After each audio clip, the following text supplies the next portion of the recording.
Hey guys, it's Sim, and this is Wrestling Unlimited, as it's Monday, and that means tonight was Monday Night Raw. Now, I thought this Raw, which was the go-home show for Survivor Series, was a pretty good Monday Night Raw. I was entertained throughout the entire show, and we're going to talk about all that show, but we got a special guest with us here tonight. Unfortunately, his computer wasn't working properly audio-wise, so he's not on video because he can be on audio with his phone. And we've got, hey, you guys have been asking for it. Luke is back with us tonight. Luke, what's going on? Doing fantastic. And yeah, we were having some Discord issues like trying to go into this. It was just something on my end, but I'm making this work. I'm on my phone, got my AirPods in, and we're still gonna make this work. Oh, yeah. And I'm just happy to be back. I'm on Thanksgiving break. School's been busy, a lot of life stuff happening, but it's life. And sometimes you have to take a step back from something to focus on other things. So how But has school been going for you? I know that's your main focus right now. so this is my last semester. I graduate this. This is actually kind of funny. I graduate college on the same day that John Cena retires. December 13th. Nice. Yep, that's my graduation date. So yeah, I graduate on the same day as John Cena's final match ever. Very nice. Very So nice. and now I'm just trying to focus on just applying for other jobs. I'll probably do some freelancing stuff in St. Louis, working on some like events there. Then try to find something full time. But yeah, I've just been trying to focus on like school this semester. I'm down to 3 classes left, finished 2 of them. Nice. I'm basically done with my major. I just gotta finish up my minor, then one gen ed class. Mhm. So yeah, that's really just about it. Mainly just been trying to focus on graduating. And I haven't really set my PC because I've been trying to keep myself like laser focused. Right. But anyway, I'm here for tonight. I'm on Thanksgiving break, so let's talk about Raw. So give me 1 second. I'm trying to find out if this Penta thing was real or not. Because if you guys, I assume most of you, if not everybody that's watching here live, did watch Raw, or at least most of Raw. And I'm trying to see. Okay, so we have an update on Penta. According to Brian Alvarez, he did state that the match itself was actually supposed to go 12 minutes. And although Penta wanted to continue the match, doctors would not allow it. Alvarez wrote, quote, Penta wanted to try and pop his shoulder back in and keep going, but the doctor said no. Now, we don't know if Penta was supposed to win or if Solo winning was always the plan, and that's why they were fine with ending it. But I would think, and Luke and I were talking about this before we went live, if Gunther's winning, you would think babyface for him in the next round with Penta picking up the win. What do you think, Luke, now that we know that he did actually pop his shoulder out? We don't know how severe it is or anything, but what do you think of that? I don't know. I honestly felt like that Solo was supposed to win. You think it was Solo? Because they were very just I like, meant Penta. Sorry, oh, I Penta, meant Penta, Penta. Penta. I just feel like they were very, and this could just be them being really good at being cautious of an injury, but it just really felt like they were too easy almost to just go, just end it, get him to the back, check him out, and go from there. Instead of like, well, like usually when we've seen in the past where a match has to end early and it's not the correct finish, like winner of the match, they take more time to check on him. You know what I mean? This one, it felt kind of quick or quicker than normal. Well, maybe they felt like that because they knew like Gunther's gonna make it to the finals anyway. So like, yeah, well, we'll just have him beat Solo. Yeah, it just didn't matter either way. I think But Gunther's winning the tournament. It's oh it's gonna no, be Gunther. that's been the even before we knew there was going to be a tournament. I mean, it's been known since like before SummerSlam. John Cena's last opponent is going to be Gunther. We just got to figure out how they get there, and now we know it's a tournament. So we've known for a while that it's going to be Gunther, which is an interesting call. Now the big question is it for the IC title or not? Because we know that John Cena currently has the IC title, but will be defending it this weekend against Dominic Mysterio as Dominic tries to get it back in his hometown. So yeah, very interesting You move know here. what? You know what would have been a really cool thing to do, Huh. honestly? What? Part of me, I know Sheamus is hurt and had to get out of the tournament, but what if he wasn't and they had Sheamus win, and they Mhm. had Sheamus like beat Cena for the IC title in his final match, and it made Sheamus a Grand Slam I champion? mean, that would have been kind of perfect. You become a Grand Slam champion by beating the guy that you won your first main roster title against. That would have been cool. Cena kind of That would bringing have been, it full circle for Sheamus. yeah, But that would have been like perfect. I thought that's right. something they could have done, but then Sheamus got hurt, so I was like, oh yeah, it's gonna be Gunther now. So this is actually, if you think about this with Penta and Sheamus, the second shoulder injury for somebody in this tournament. Now, granted, Sheamus's injury did not come in the tournament. It came in that 6-man tag last week on Raw, we believe. We still don't know for sure. But yeah, this is the second person in the tournament to suffer a shoulder injury, which is very weird. But if you watch the clip, and unfortunately we can't show it here, when he does that Hurricane Rana, he does come down a little sideways hard instead of rolling through it. Penta just comes down right on that shoulder. So very Yeah. interesting there. We do have some bit donations we're going to read here in just a moment. We're going to get through the little rigmarole before we get into all that, because I want to say thank you for joining us here. Twitch.tv/PWU Unlimited, YouTube.com/Pro Wrestling Unlimited, and podcast services all around the globe like Stitcher, Spotify, Google Pod, Apple Pod, Anchor, iHeartRadio, and so much more. Remember, if you are watching live on Twitch, you can help us out a couple of different ways. You can either help us out by hitting that donate button down below, or by donating Twitch bits in the live chat. Also, remember, you can help us out by subscribing to the channel, one of two different ways. You can subscribe with a tiered subscription, or you can subscribe with Amazon Prime. Because remember, if you have Amazon Prime, then you have Prime Gaming. Prime Gaming gives you a lot of cool things like free games, free stuff for games, and you always get one free subscription to any Twitch channel you want to subscribe to throughout the month. And I greatly appreciate it if you did right here, Pro Wrestling Unlimited. Also, remember, you can help us out over on YouTube by hitting the subscribe button. That way you know we post new videos, when we post to the community tab, and when we go live. Also, remember, if you want to support the channel, you can do so by becoming a channel member and hitting the join button. As a channel member, you get a badge next to your name, emotes, and emojis that you can use in the live chat. And you also get access to our graphics packages. And finally, if you want to get your comment, question, or concern read live on the air, you can do so by donating a super chat in the live chat. Last thing here, head over to the Epic Game Store. Head over to the Epic Game Store and buy something. Whether you're buying a new game, whether you're buying an old game, whether you're claiming a free game or getting bucks for Rocket League, Fortnite, or Fall Guys, use our code PW Unlimited at checkout, and you will be supporting us at no extra cost. Maybe you're trying to play that Simpsons season in Fortnite right before it goes away this weekend. You only got a couple more days. Why don't you jump over there, buy the Battle Pass? It's a shorter Battle Pass. It's only 7 pages instead of 14, so you can get that done relatively quick. And then you got Ned Flanders, you got Marge, you got Homer, you got all the stuff. You got Sexy Ned, all that and more. You got Peely in the Simpsons skin. You got Peely as Professor Frink if you get the Battle Pass. And when you do, use our code PW Unlimited. That's PWU NLIMITED. But with all that, we do have some bit donations here from Esports Gaming Rules. He says, quote, I watched most of Raw, but my Spectrum internet was shut down, so I missed the end of it. Oh, no, that's not good. Well, we'll tell you all that happened at the end of it, including Brock Lesnar falling on his ass. That was hilarious. Right.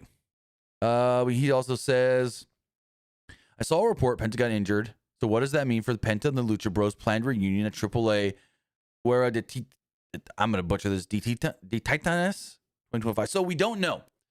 As we talked about already, the injury was legit for Penta, but we don't know the severity. Like, Penta felt in the moment, at least, that it was not severe enough that he thought he could just pop it back in and keep going. Pull a Finn Balor 2017. Or was it 2016? My bad. And so, yeah, we don't know, because that match is in December. It's going to be the Lucha Bros versus El Gringo Locos 2.0, Dominic and El Grande. And we'll see how that goes. We got to wait and see and play it by ear. He also says, Raw is in Thunder territory in OKC. Yeah, I know. It's like that's about 2 hours from me. Was I tempted to go? Really? Almost, but I wouldn't have got there in time after I got off of work. Really? You're 2 hours from the Thunder Stadium? Yeah. Peckham Center. I think it's 2 hours. I can tell you right now. Hold OKC. I am. It's either 2 or 2.5. I've only driven through OKC. I've never like gone to OKC on purpose, but like when I go to Texas, I gotta halfway go through OKC. Let's see. Paycom Center. My house is directions. I am an hour and 50 minutes away with light traffic. Not that far, but AEW's coming here to Tulsa in January. They haven't come to Oklahoma in a long time, ever since the stuff with Nyla Rose. But they're coming back in January, so hopefully I can go there to that show. Because I'll get off work in plenty of time. I literally kind of drive past the BOK Center in Tulsa almost every day after work. That's cool. That would be fun to go to the AEW show, because I haven't gone to an AEW show since, the last AEW show I went to is when they filmed the Jay Briscoe tribute. That was the last time I went to an AEW show. It was the night they filmed the Jay Briscoe tribute show. I was gonna go to Wrestle Dream, and I could have gotten free tickets because my old boss that I worked got a job at Chaffetz Arena, and he gets like 2 free tickets for like every event that happens there. Nice. And he said like, yeah, whoever wants them, first come, first serve. Dang. And I was gonna go but then I was like, shoot, we had a football game I had to work that same day. Damn. And we were like really low like staff, so we were like, all right, I'm much more needed for this. Right. Esports Gaming Rule says NASCAR coming to San Diego for its street course, taking the Chicago street race place. Yeah, that's old news. We've known that for a while. Trust me, there's some shit going down in NASCAR. All I'm going to say is NASCAR executives, they probably should have goddamn settled this lawsuit before it went to anything. Trial starts Monday, and some of these text messages that have come out in the lawsuit, don't look good for NASCAR. There could be another lawsuit coming to them as well. Oh, Hype Train. Thank you for that, Twitch. We got a Hype Train going right now on Twitch. If you guys want to help out with that too, you could donate some bits in the live chat to help out with that. Esports Gaming Rules also says, I see OKC Thunder building a new arena. Yeah, they're building a big ass arena that I think it's supposed to be done by 2028 is the last I saw. Yes, Corey, that is Luke in the background. Luke is here because he's got some off time from school. And we also have a bit donation from Muscleman85. He says, glad to see Luke back for one night. What is Luke's thoughts about Seth's injury, since we haven't heard his thoughts on that? And what are Luke's top 3? What was his top 3 wrestlers, favorite and top 3 most hated wrestlers as a kid? So we'll go to the first one. What do you think of Seth Rollins' injury? Gonna keep him out for a while. It sucks for Seth because obviously they had to like scratch a lot of stuff. But I feel like Braun and Bronson both turning on him. That was eventually gonna happen. They just went ahead and just did it because they're like, well, Seth's hurt and gonna be out for a while, so we might as well just do it. So I feel like the plan for Seth was supposed to be Seth versus Roman at WrestleMania. I had a feeling Seth would lose, and then they would turn on him the night after Mania. That would be the big angle on the Raw after WrestleMania. They just had to fast track it. Would that have been for like the world title? I would assume. I don't know for sure, but early Mania 42 plans had a Seth Rollins Roman Reigns match tentatively on the card. So we'll see where that leads now with Roman, but maybe Roman and Punk. I also saw that they were eventually gonna, like for War Games, they were gonna have like Austin Theory join the Vision. So that was an early plan. Basically, one thing that they had discussed was Austin Theory and Brock Lesnar being on the Vision's team. And Paul Heyman's been big on Austin Theory for a long time. Like, we've known that for a while. Paul Heyman has always seen Austin Theory as like a future star. Oh, yeah. Like, even like when Austin Theory was the Evolve World Champion back in the day. Yeah. Like, he's always loved Austin Theory. Well, that's like, remember when Eric Bischoff and Paul Heyman had control of Raw and SmackDown, two guys that Heyman really wanted were Austin Theory and Buddy Murphy. So he's been high on Austin Theory for a while. Austin Theory, though, has been out with an injury.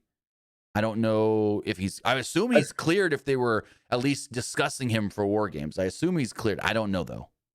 I'm pretty sure he is clear. They just now, I think after Seth got hurt, they're trying to figure out what to do with him now. Yeah. Speaking of injuries and getting cleared soon, Chad Gable's been at the PC like multiple days last week training. So he could be coming back soon as well. I really want to see what they do with him as far as if they do anything with him and El Grande and like he comes back as El Grande and then we have two El Grandes with the El Grande. I don't know. We'll have to wait and see. But the other part of this question, as a kid, Luke, who was your three favorite wrestlers and your most three hated wrestlers?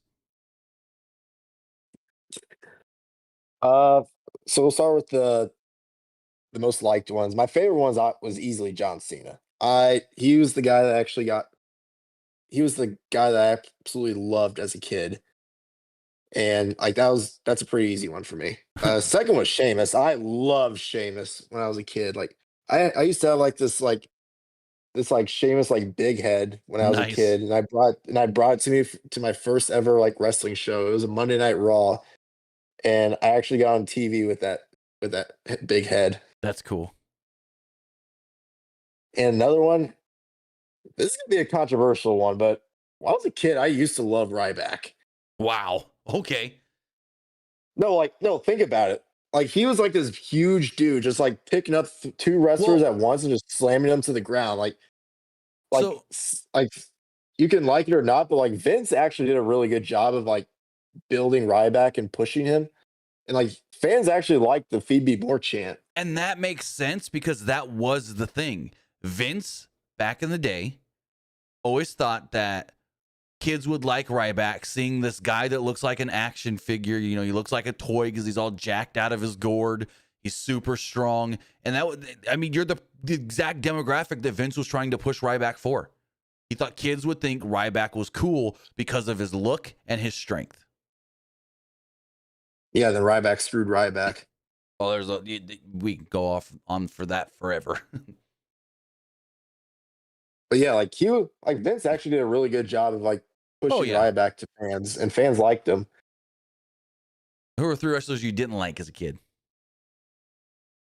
I hated Wade Barrett when I was a kid. Really? Got some bad news for you. I hated Wade Barrett when I was a kid. Did not like him. Him and I also didn't really care for Del Rio as a kid. I can see that one. Like I just didn't like Del Rio. I got really mad when he hit Santa Claus with his car on Christmas Eve. Like I was a kid just watching that. I'm like, come on. And one more. And another one. One more. Dolph Ziggler was another person I didn't like. Okay. He was a heel a lot, so that makes sense. Yeah, he was a heel. Also, he had Vicky Guerrero as a manager, and I just could not stand Vicky when I was a kid. That's when they made him cut his hair, go back brown hair, and that was a whole thing. Oh yeah. And then then they did the whole storyline of him and AJ Lee with Big E. Oh. I did not like those three. So they actually joked about that after WrestlePalooza when AJ was on the post show with Big E and them. They made a joke about that with Big E slapping her in the chest by accident. Yeah. Esports Gaming Rule says, have we seen the last of The Rock, quote, the final boss? Or is he returning again very soon in WWE, despite WWE fans moving on from him? Well, Rock's busy right now filming the next Jumanji movie. Like they're actively filming that right now. So Rock ain't coming back, at least not, I don't think, in 2025. If he comes back in 2026, we'll see. I mean, I don't see him coming back before Rumble because if you look at WWE's schedule right now, most of early 2026 is international. Like I'm going to pull it up really fast and we'll show it on the screen. Because this is very interesting. I was talking to a friend about this recently where it's like a lot of WWE shows are not taking place in America coming up. So if we look here, so if you go into 2026, let's pull this up on the screen. If we look here, if I want to switch over, there we go. So starting in January 8th, they're going to Germany. They'll be in Germany. They'll be in Scotland. They'll be in Denmark. They'll be back in Germany, the UK, England, Poland, England, Ireland, Belgium. Then they'll be in Montreal, Quebec for Saturday Night's Main Event and a SmackDown. Then they stay in Canada. Oh, no. When's Rumble? I don't see Rumble on this. I see Road to Rumble. When's the actual Royal Rumble? Hold on. They don't have the Royal Rumble on their actual schedule. Royal Rumble was supposed to be a week after the Saturday Night's Main Event. Hold on. Royal Rumble 2026. That's weird. They don't have this Royal Rumble January 31st on their website schedule. Is that we don't want to put a Saudi date on the website? I don't know. But basically the entire... Go for it. No, I'll wait for you when you're done. I was just say basically from January 8th till February 2nd, they're out of the United States. So the entire month of January, basically, they are not in the United States. Go for it. Was Tony Chimmel part of AEW? Yeah, that I didn't know either. Apparently, he said he's not with them anymore. Yeah. Yeah, like what the heck? When was he part of AEW? I have no clue. And the fact that they never used him once to go rated R superstar. Missed opportunity. That was a missed opportunity. Very missed opportunity. That's probably why they brought him in, and they just like never used him for that. Yeah, if he was there, he should have at least done it once. Heck, they could have done it for what was it, like All Out is when he wrestled. Oh, when they took on FTR, him and Christian? Yeah, and they had Beth Copeland show up. He's busy now. He's filming, so he's going to be I think he's in the Beekeeper movie, and then he's filming the next season of Percy Jackson as well. Yeah, a lot of people thought, like when he said like I'm going to be taking some time off, so he won't see me for a while. A lot of people thought like, oh, he's going to be in the Last Time Is Now tournament. He said, I have to go home, and people thought home meant WWE. He's not going to say that on an AEW broadcast. Yeah, and Tony Khan said that like yeah, WWE never reached out to us about using Adam Copeland. Because they knew Tony would say no. Why would you even waste your time?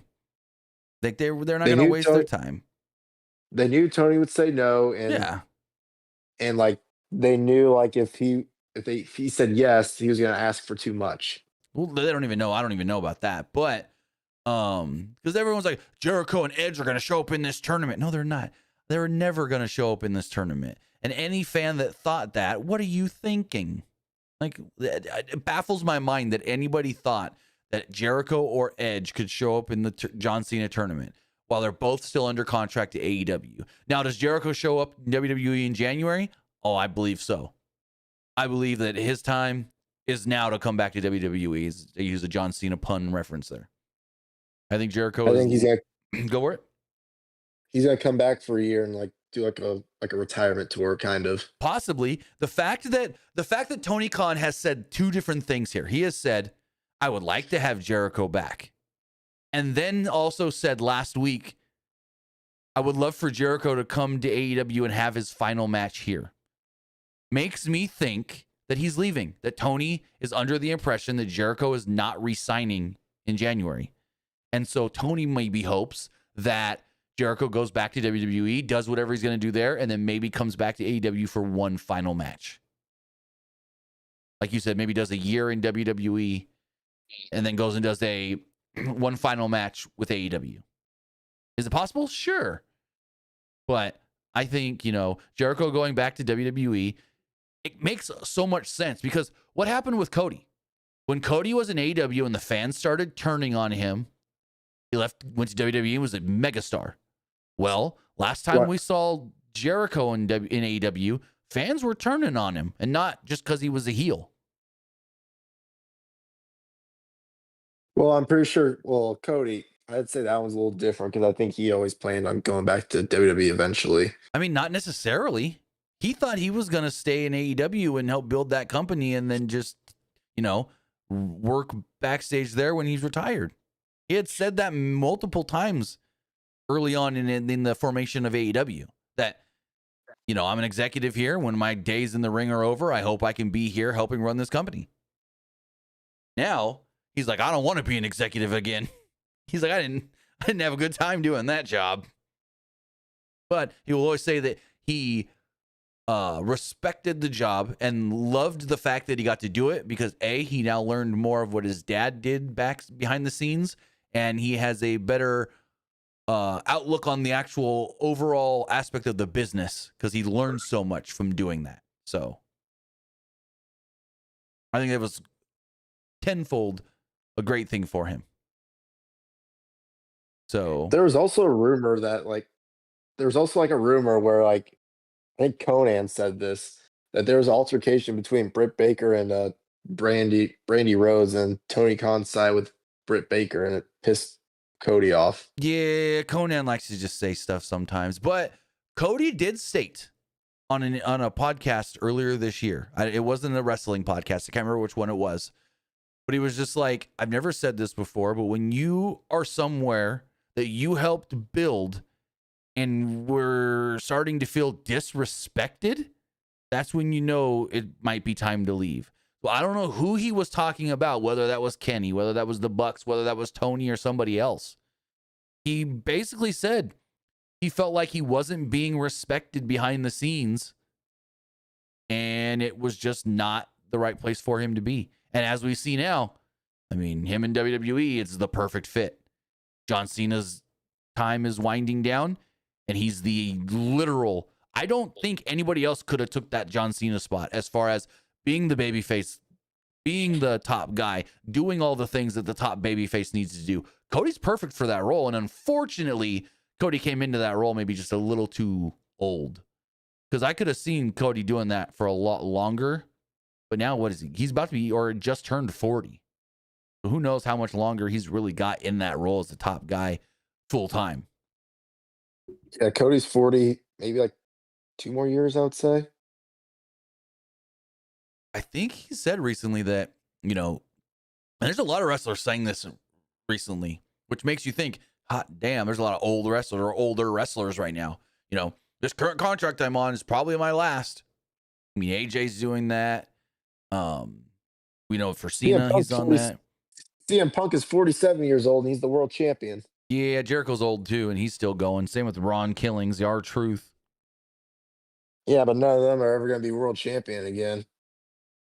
Jericho could. I mean, I could see a scenario where Tony Khan, if Jericho would have stayed, Tony Khan maybe could have put a world title back on Jericho for one more time. As like a thank you, Jericho, for helping. Because to be honest, if AEW did not have Chris Jericho from the start, I don't think they'd be where they are today. Or at least where they are. They probably could have gotten, as big as they are, but not as quick as they did without Jericho. That's my thing. I feel like they wouldn't have grown as fast if it wasn't for having Chris Jericho and that name having cachet, because TV executives know the name Chris Jericho. So they go, oh, you got that big star? Yeah, we'll put you on our network. Like, that was a big selling point to get on TNT and TBS, to have Chris Jericho. I remember him saying in an interview how, he wanted to resign with WWE. And, he's like, all right, this is what AEW is offering me. And, he wanted Vince to match it. Mm-hmm. But Vince didn't think AEW was, going to happen. So he said no. So it was it was two things. So it was basically that, that's correct, what you just said, where Vince wouldn't match it because he didn't think that it was going to last. But it was also like the Bret Hart thing, where Vince told Bret, hey, I can't fulfill your contract. Bret had like a 20-year contract, creative control, and making millions. And Vince was like, hey, we can't afford to actually pay that contract, so you have to take a pay cut. And Brett was like, well, I got this offer from WCW. And Vince told Brett, oh, well, then just take that deal because that's going to be better for you. Like, Vince told Brett that. And that's kind of what he told Jericho. They're going to pay you more. Take it. I don't see it working, but take it. Like, he, A, told Jericho to take it because it was a better offer. AEW was going to pay him more than Vince was. And B, like you said, Vince thought that thing was going to fold in less than a year and Jericho would just be coming back anyways. Yeah, then like I guess when he heard AEW was actually happening, Vince wanted him back. He's like, dude, I already signed. Yeah. And that's why Adam Copeland, same thing. Adam Copeland, when he was ready to come back, had an offer from AEW and an offer from WWE. Well, he had an offer from AEW and he took it to Vince and was like, hey. Vince wasn't even around though. Like, yeah, he was. Yeah, he was. With COVID. It was right before COVID. Because he came back at the Rumble before COVID happened. That's when Edge came back. Oh. Vince was gone a year later. Maybe 2 years later. Regardless, basically Vince saw, AEW's been around for like a year and they're not going anywhere. Yeah, we'll match or give you more than whatever. Like Edge having that deal or an offer from AEW before going back to WWE was a good thing for him. So the only mistake that he made was like not bringing Punk back. Who, Vince? Oh yeah, Vince never wanted Punk back. I don't think if Vince was still around today, I don't know if he would have re-signed Punk. Because there was a time when I think Punk was still with AEW at this point, or had already signed with AEW. He went backstage at a Raw in Chicago, and when Vince heard he was there, called up Triple H, was like, "Get that guy out of my building." Like Vince. Well, yeah, because Punk wasn't signed with WWE. He was still signed with AEW, I'm pretty sure. Well, yes, but the whole thing was like Vince just never want Punk around. Vince just didn't like Punk and never wanted him around. Was it because of the way Punk left and like the way Punk reacted about it and started talking trash about Vince? Probably. I don't know. Also, we do have a super chat from... No, go for it. Go for it. That had to be like my best guess because I remember like Punk would like go on a podcast and talk so much crap about Vince and like started questioning like his booking during Punk's like last time and like that last year that Punk was in WWE. Well, he did that whole podcast with Colt Cabana where he said they don't care about the wrestler's safety. They pump you up with a bunch of drugs and say go out there and do it. I don't care. He's like, I had a what did he say he had on his like the back of his hip or whatever. He had a what's it called, staph infection. They gave him a bunch of antibiotics and said, you'll be fine. And then he went to his doctor right after that Rumble, and the doctor was like, why have you not come to me sooner? It's bad. So, yeah. Also, Esports Gaming Rules. No. Yeah. Esports Gaming Rules with a bit donation says, actually, Elite had one first. Elite with the super chat says, does Luke still have the chili bowl haircut? What? That's what he asked. If you still have the bowl cut. I mean, yeah, I still comb my hair, but I don't know if I'd call it a chili bowl haircut. And then one last one before go for it. It's a very similar haircut. I mean, I just got a haircut like 2 weeks ago, but nice. I still kind of style it the same. And then the last one before we start actually talking Raw, because we've been going for like 30 minutes. Esports Gaming Rule says, Luke, what is your opinion on the Mercedes Moné belt collector storyline now that the story point is Moné can't win the AEW Women's Championship, the big one? Give me your thoughts, and then I'll tell you what I think of this. Not gonna lie, I honestly thought she was gonna beat Chris Statlander for the world title at Full Gear. So did I. Like, I honestly thought she was actually gonna win, but it's hard right now because like my biggest thing is like how much longer are these other companies gonna let Mercedes like hold their belts? Exactly. So that's what makes it kind of hard right now because like I mean I do think eventually in her career she's gonna win the AEW Women's World Title. Yes. She's gonna win the belt. Yes. Regardless at any point in her career. It's just right now it's a whole timing thing because how much longer are these other companies gonna let her like hold their titles for AEW. So hear me out. This is what doesn't make sense to me. The big thing is, oh, Mercedes can't win the big one in AEW, right? But what doesn't make sense is you would say she can't win the big one. So what would you think? Okay, she can't beat Toni Storm. She lost Toni Storm, but then she can't win the big one. She lost to Chris Statlander. But she beat Statlander a year before at Full Gear with the TBS title on the line. So it's like saying she can't win the big one. What is the difference of her facing Statlander and beating? Huh? I thought she beat You mean she just beat Chris Statlander in just one-on-one action to retain the TBS title? Yeah, a year before at the 2024 Full Gear. Oh, So I was about to say she did not beat. I thought you said she beat Chris Statlander for the TBS title. No. But that's just what doesn't work for me. Like it just doesn't make sense to me. It's like she can't win the big one no matter who the champion is, even if it's somebody she's already beaten in the past. It should be that there is a person that's holding that world title that she can't beat. What makes her being able to win the TBS title and all these other titles so easily compared to the AEW world title, no matter who the champion is? You know what I mean? It feels weird to me, and it's just odd. Yeah. She can't win the big one no matter who the champion is, but it's a girl she's beaten, I think, more than once. She's beaten Stat more than once. So, I don't know, but we got to get into Raw here. We've been going for 30 minutes just ranting and raving. I was going to talk about the Continental Classic, but I don't know if we're going to have time now because they announced the names for the Continental Classic. I will be doing a video about that, though, tonight. That will be up right after this live stream. Hey, this is a Raw show we got to talk about. Hey, now. So, Hey. Raw opens up from Oklahoma City in the Paycom Arena. They actually show us construction going on currently in San Diego at Petco Park for the elimination or the War Games. And Joe Testator's like, look at that massive cage being constructed. That was really cool that they're showing.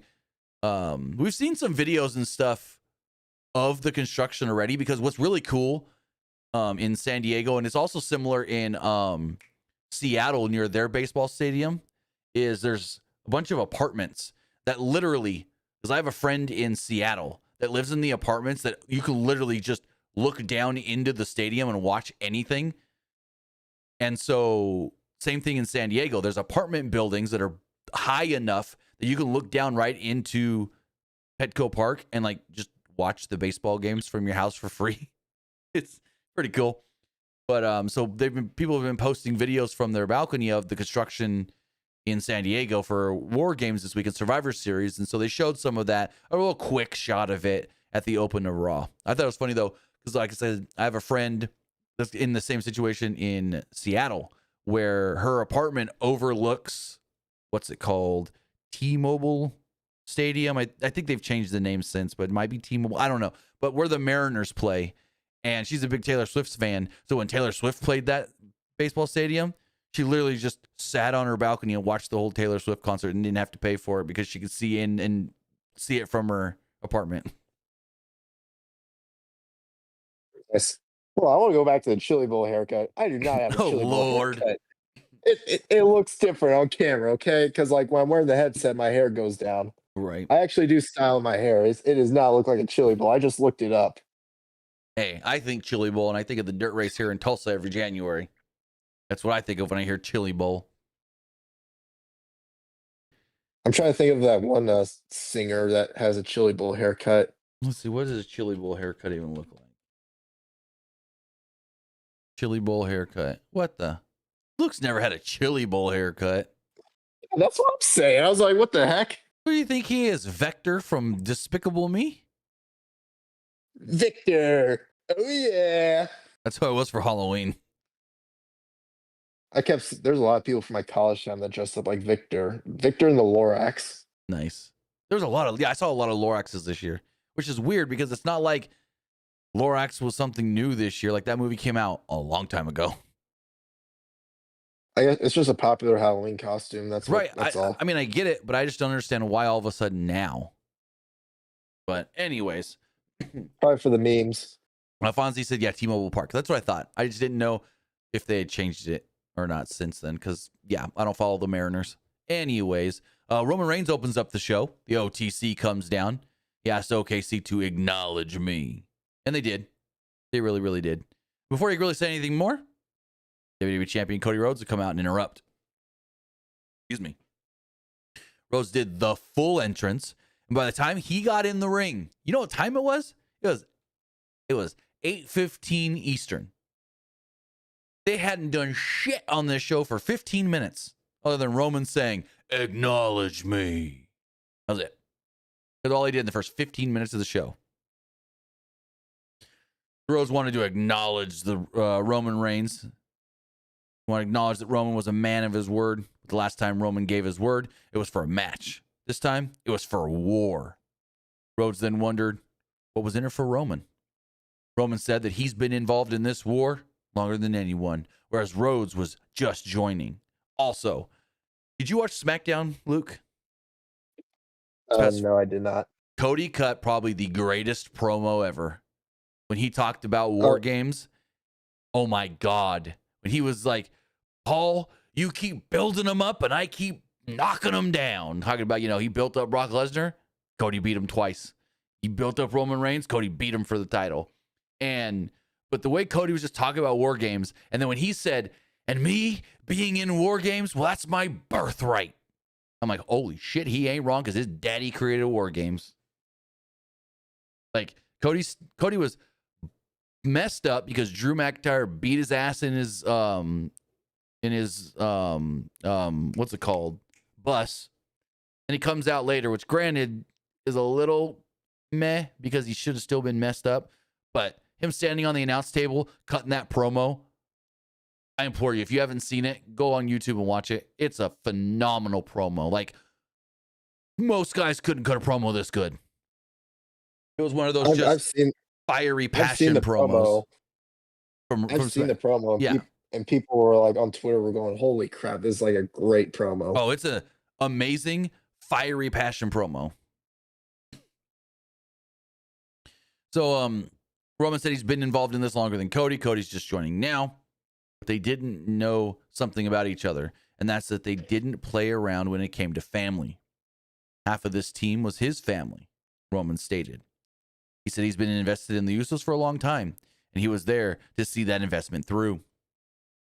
Rhodes was content and stated, "Welcome to my team," before offering a handshake. But it's like, is this really Cody's team?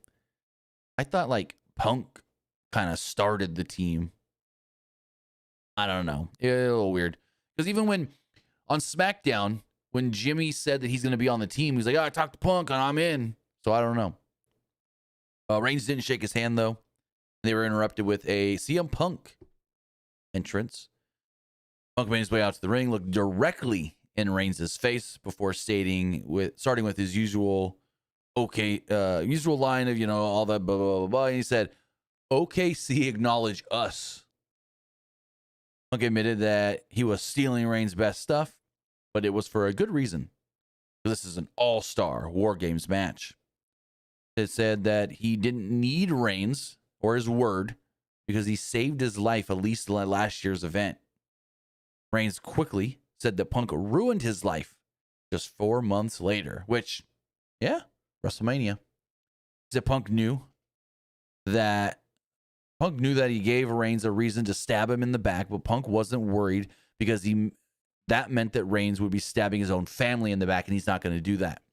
Punk sarcastically said that Reigns would never be mean to his own family or put them back on a, quote, rock and a hard place. Which, here's the weird thing, though. Last time we saw Roman and the Usos in a ring together, like doing anything significant, he literally got mad at them and said, I won't see you guys again till Christmas. So he's seen them well before Christmas, like right after Thanksgiving. Yep.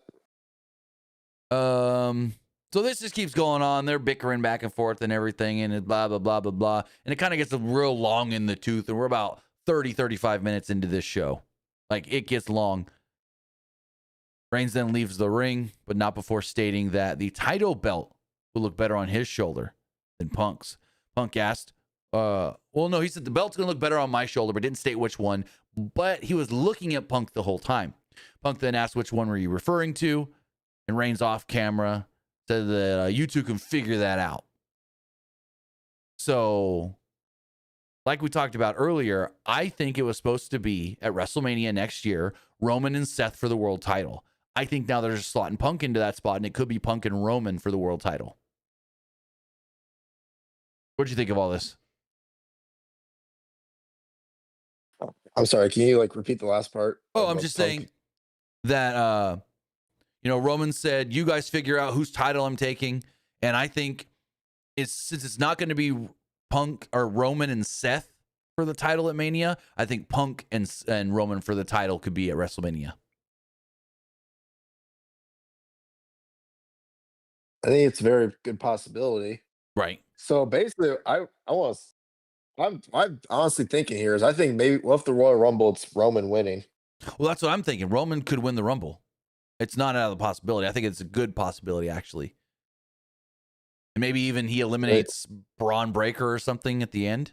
He comes down. People think, oh, Braun Breaker's going to win the Rumble because everyone thinks he's going to get the big title match at WrestleMania, and then Roman thwarts it. That would be that would actually be perfect. I also saw a report that they want to put the world title on Braun Breaker, but they think Saturday night's main event was not the right time. Yeah. So the whole thing is they want Braun Breaker to win the world title on a major show and putting him in the tournament to then go to Saturday night's main event where Punk won the belt. They felt like two things.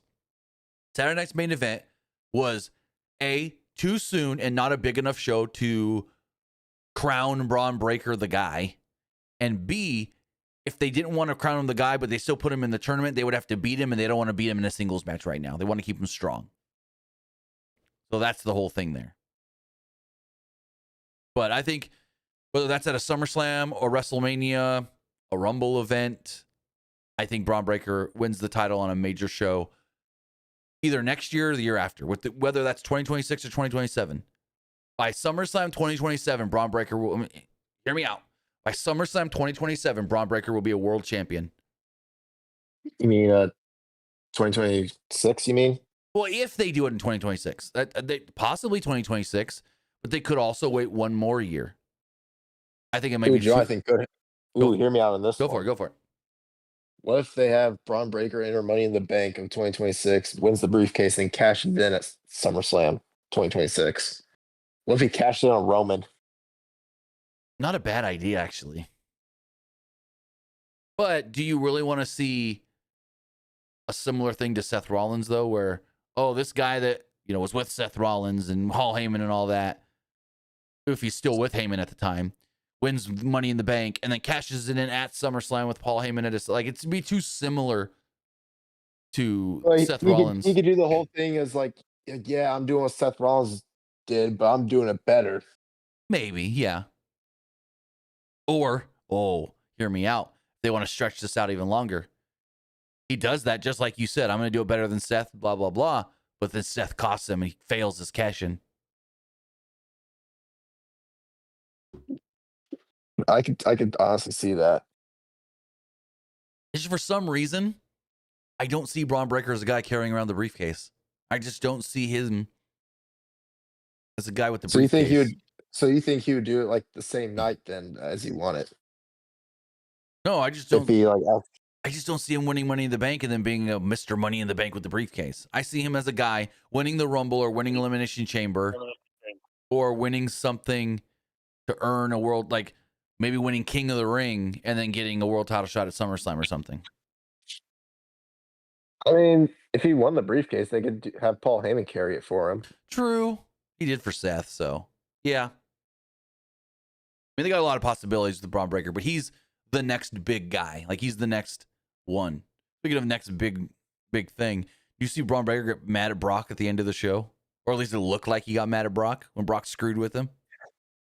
Yeah. When Brock put the hat on him and rubbed his head. Everyone else, when Brock was huddle up, Braun did not want to huddle up or look at Brock at all. He looked mad. Speaking of the Vision, they met backstage. Heyman wanted Drew McIntyre to behave backstage. He was only allowed on Raw because Heyman picked him for the match, the advantage match, that is. Logan suggested they pick Brock Lesnar to be McIntyre's partner tonight. Heyman said, yeah, that's not a good idea, and warned Logan to not utter that name. So what, Brock's the new Voldemort? He who shall not be named? Logan did so anyways, and Heyman said Lesnar was coming to Raw to go after Roman. Logan then suggested that Braun Breaker or Bronson Reed team with Drew McIntyre, and Heyman said, nah, it's not going to be either of them. Logan was obviously not up for doing this match, and he kind of had to be talked into it, and eventually he's the one that ended up winning the match. Then we had our first of two Last Time Is Now tournament matches. The first one was Gunther versus Carmelo Hayes. I mean, this wasn't a bad match, but it was a little dull at times. It was very long. This match went 17 and a half minutes. And a lot of Gunther just beating his ass. So Gunther held control as we went to our first commercial break not long into the match. After the break, Hayes ducked a chop and was easy given, which was easy given the height difference here. He kind of just had to bend down a little bit. Gunther then cut him off again and went for a power bomb, but Hayes countered into a DDT. This led to another commercial break where Gunther was still in control. Hayes at one point ducked another chop on the apron. Gunther's arm then hit the ring post, so he was selling that for a moment. Hayes tried a slingshot DDT on the apron, but they kind of didn't really work.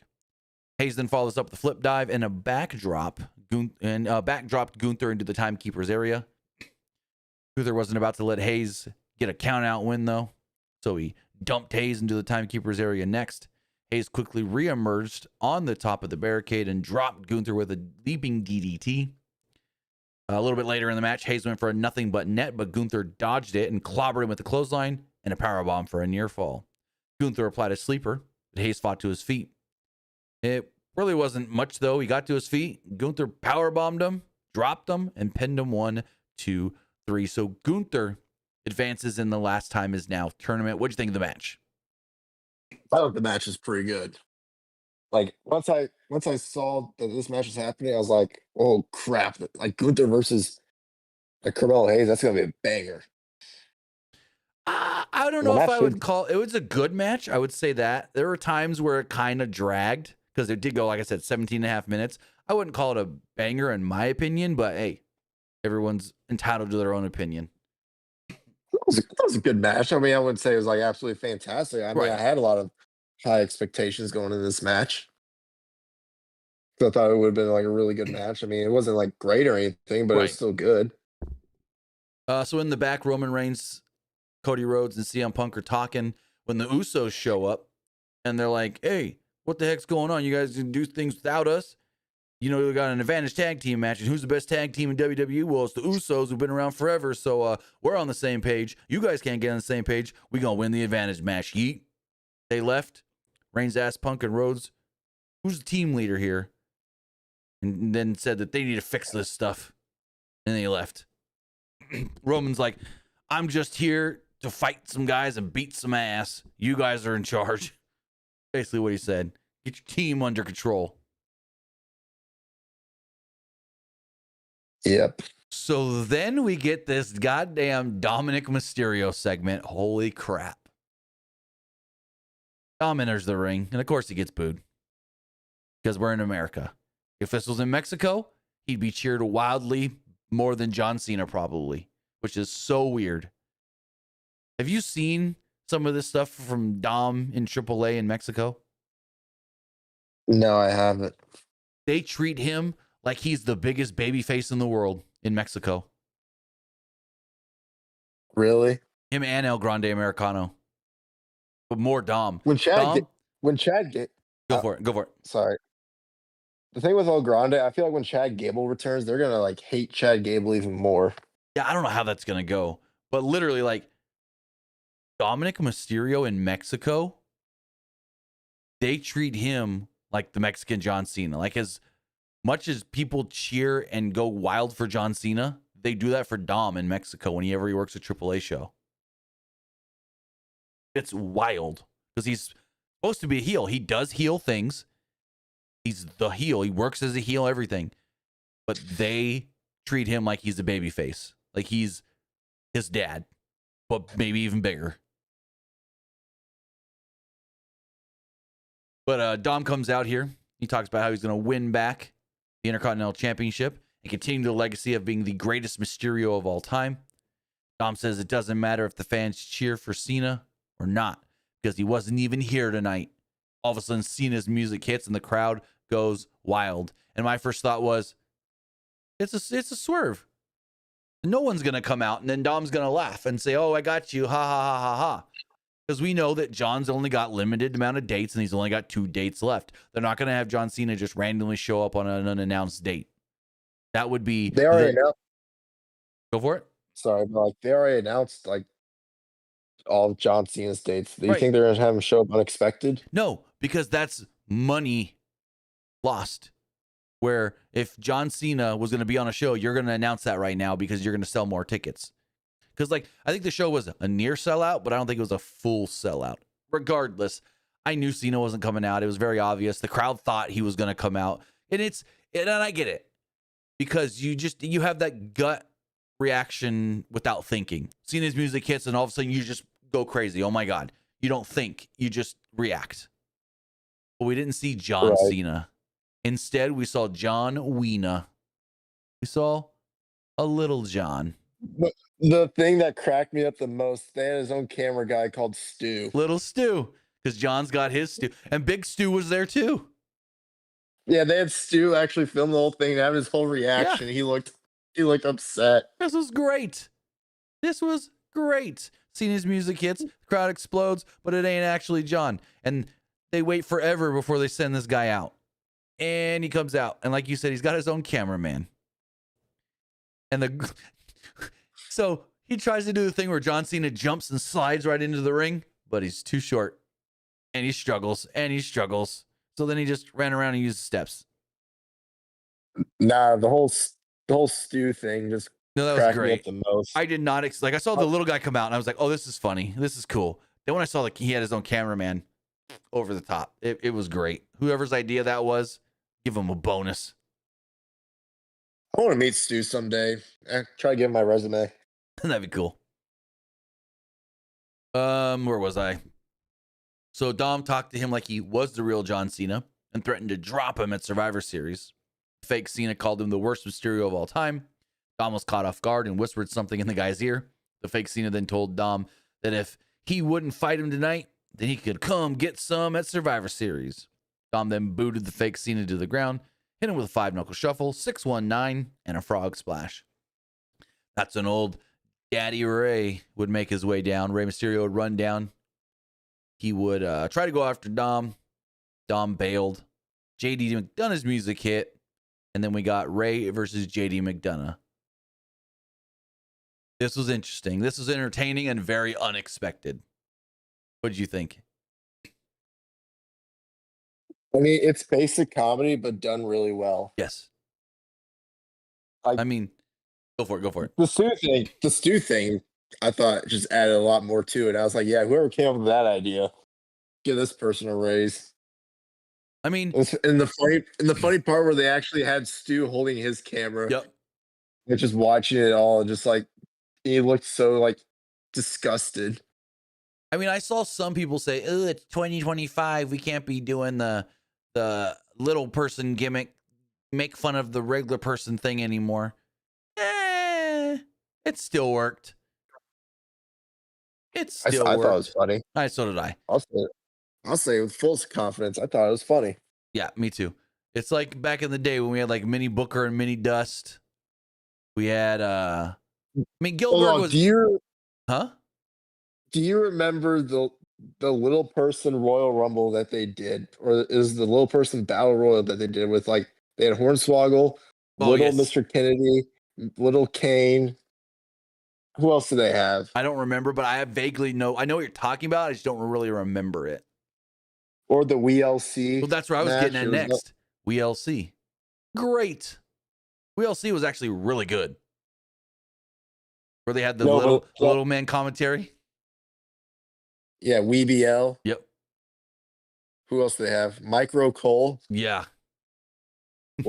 Jerry the Mini King Lawler.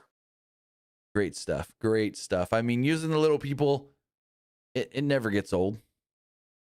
I saw some people were offended by it, whether that was real or fake outrage just for engagement. I don't know. No, but like they had a little person like battle royal they did in the 2000s with Hornswoggle. It was I want to look this up real quick. That's what I'm doing. Or maybe it was a Royal Rumble. I don't know. It was January 14th, January 14th. It was a Raw. January 14th, 2008. They called it the Mini Royal Rumble. Who they had Hornswoggle in number 1.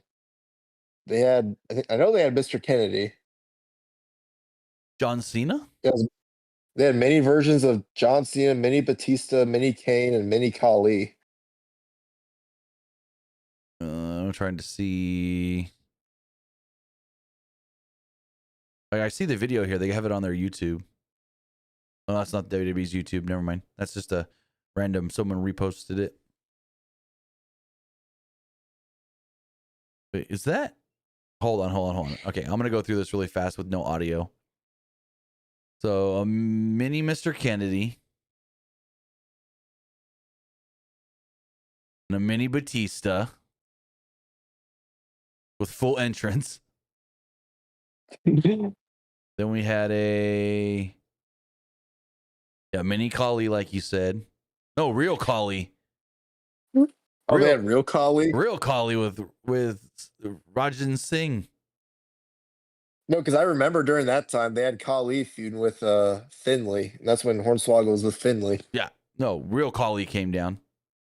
Then Finley, there's Fit, then knocks out Khali. Then he goes after Singh. I don't know if this is the full. Oh, this is from WWE's Facebook. So yeah, we had, I don't know, this isn't from the beginning though, I don't think. Because it starts where he eliminates Mini Kennedy. But yeah, no. I vaguely remember that. Like I remember it happening. Many mankind. Wow. They had a mini mankind in this. Interesting. It was many Mr. Kennedy, many mankind, many Batista, many Kane, and I think they had real Khali come out. Yeah, they have the real Khali, and then Finley came out and knocked him out with Shillelagh and whatnot. Anyways, we had a 12.5, almost 13-minute match with Rey Mysterio and JD McDonough. I'll say it once, I'll say it again. JD McDonough, very underrated. JD is a guy that can come out and have a great match with anybody. He is so good in the ring. So JD applied an abdominal stretch early on as we go into a break. Balor was holding Ray's arm for leverage, or JD's arm for leverage. When we come back from the break, the referee sees it, threatens to kick him out.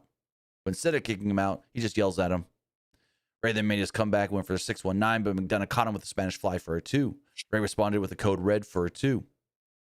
Ray then went for a 619, but was stripped up by Balor, who was still out there, even though the referee saw him getting involved earlier.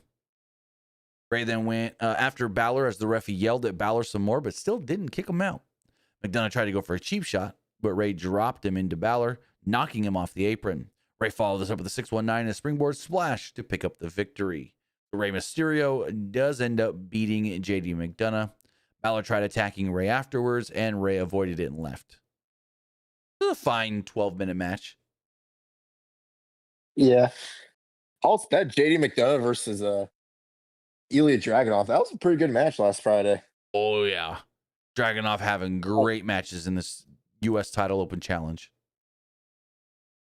I know eventually they're pushing towards him versus Tamatonga for the United States title.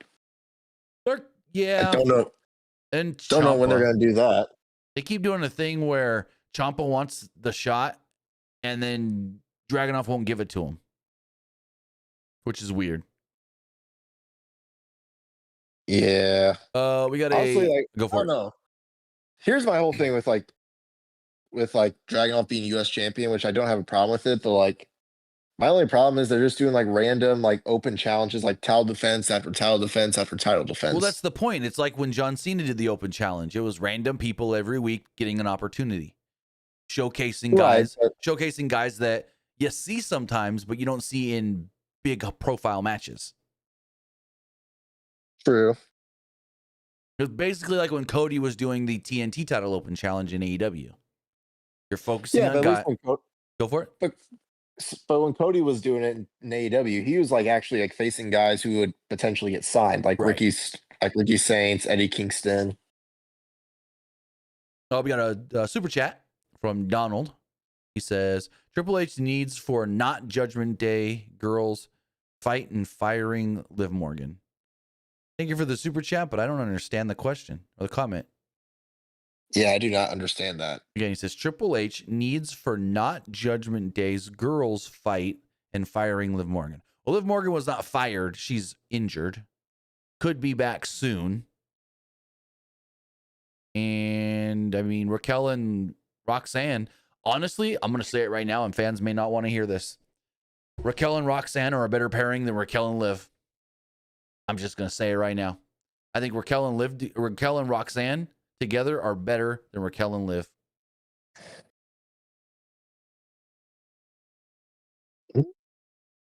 So they talk about. I don't know. Go for it. What would you say? I mean, I don't know. I'll have to go back and actually see if that's true or not. So they start talking about podcast. Also, speaking of WWE podcast, Stephanie McMahon's podcast had a new episode today with AJ Lee. Great podcast. I got like 10, 15 minutes left in it that I haven't listened to. I listened to most of it while I was doing work stuff today while I was at work.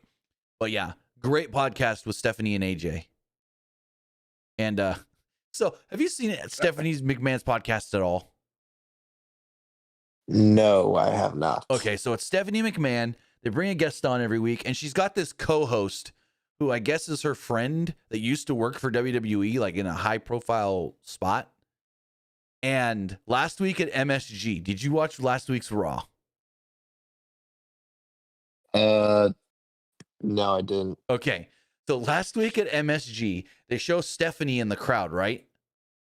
Right. And they're like, it's Stephanie McMahon. And then Joe Tessitore just straight goes, oh, and Elise from the podcast. Nobody knows who she is unless you watch that podcast. But he just goes, oh, and that's Elise from the podcast. I laughed so hard. Because the thing is, she's on every podcast episode and maybe says like 3 sentences, 4 sentences. Except for she spoke a good amount on the Hornswoggle podcast episode because I guess she has I don't know if it's a son or a daughter that's a little person. And so she like asks him kind of like advice kind of stuff.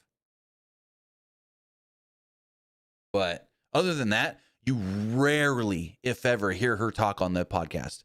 And granted, I haven't watched all the episodes. I've only ones that I've watched in full are Paul Heyman one is phenomenal. Everyone should go watch the Paul Heyman Stephanie podcast because it's just Heyman telling stories for 2 hours and it's phenomenal. I watched all of the crap, now I can't think about it. Watch the Heyman one. Watch the AJ Lee one today. And there was one other one. The Hornswoggle one's really, really good too. So those are the only 3 that I've actually watched in full. And it's like, she barely says anything. She's just there to get a paycheck, I guess. I don't know. But she's Stephanie's really close friend. She used to be like she used to be like the chief of staff of WWE for 8 years. And then I guess when Steph left, she left. I don't know. But it popped me last week when, and I'm ranting and raving now. It just popped me last week when Joe Tess just was like, hey, we got Steph McMahon in the crowd. Oh, that's Elise from the podcast. He doesn't know who she is. He just knows she's from her podcast. I mean, yeah, I've seen clips of Cody's podcast, and the one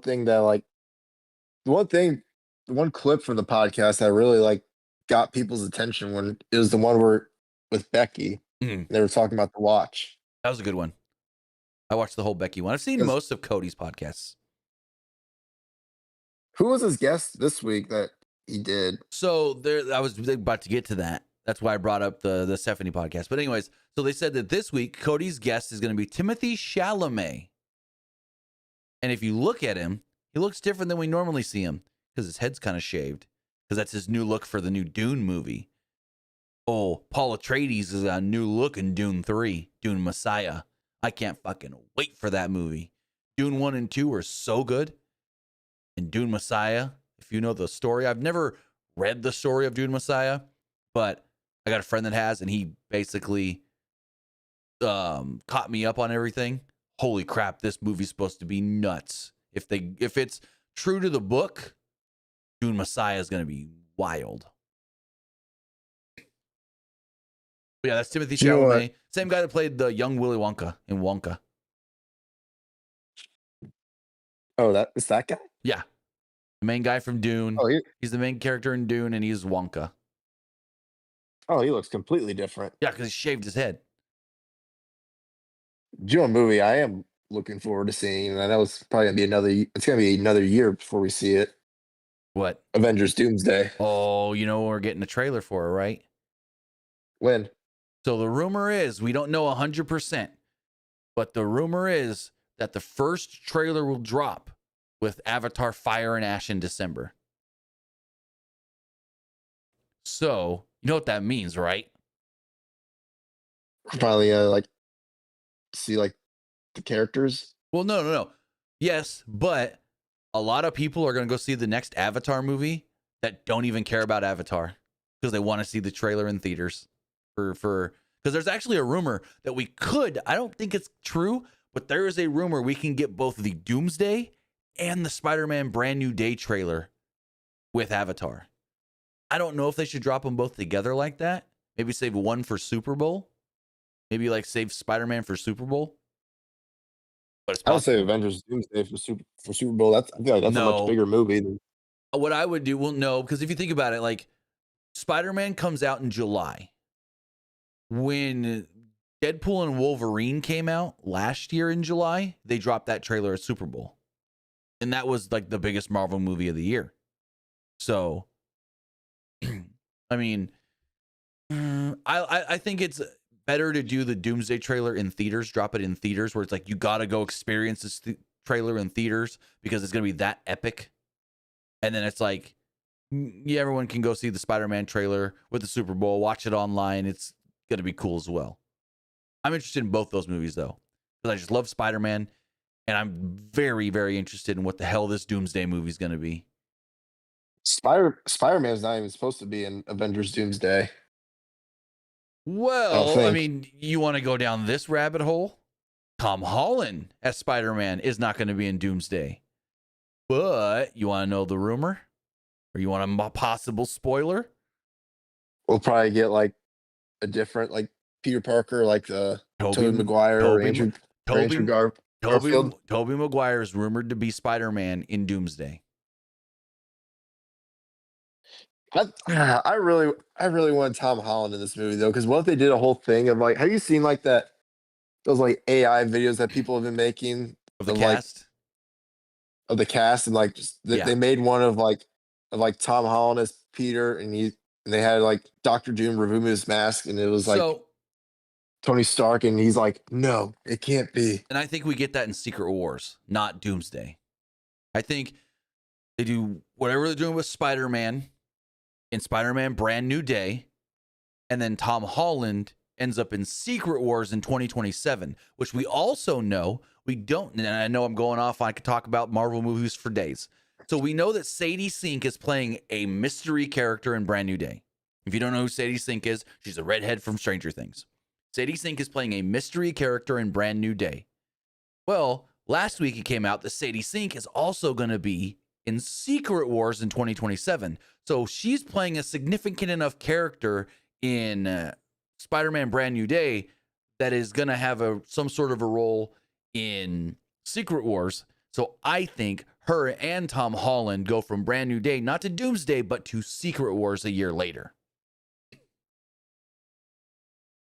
So that's where I think, yes, we probably going to get a Spider-Man in Doomsday, but we get the MCU Spider-Man in Secret Wars a year later, where whatever happens in his movie is going to set stuff up for Doomsday, possibly, at least with the post-credit scene, but not have him in Doomsday. It's a whole thing. I could talk about this stuff for forever. I love talking Marvel movies, DC, all that kind of stuff. So you think they'll have Doctor Doom not remove his mask until like Secret Wars? No, is what you're saying. No. He'll remove the mask in Doomsday. We'll see his face in Doomsday. But Tom Holland's Spider-Man will not be in Doomsday. We won't get the Mr. Stark until Secret Wars. We won't get that face-to-face with Tony or Victor, or whatever we're calling him. Tony Stark, Victor Von Doom. There's so many rumors of what this character is going to be. I could break this down for about 3 hours. Anyways, we're not going to get that big, which could become an iconic moment of Spider-Man, Tom Holland's Peter Parker being super confused. Why do you have Tony Stark's face? Who are you and where are you from? You know?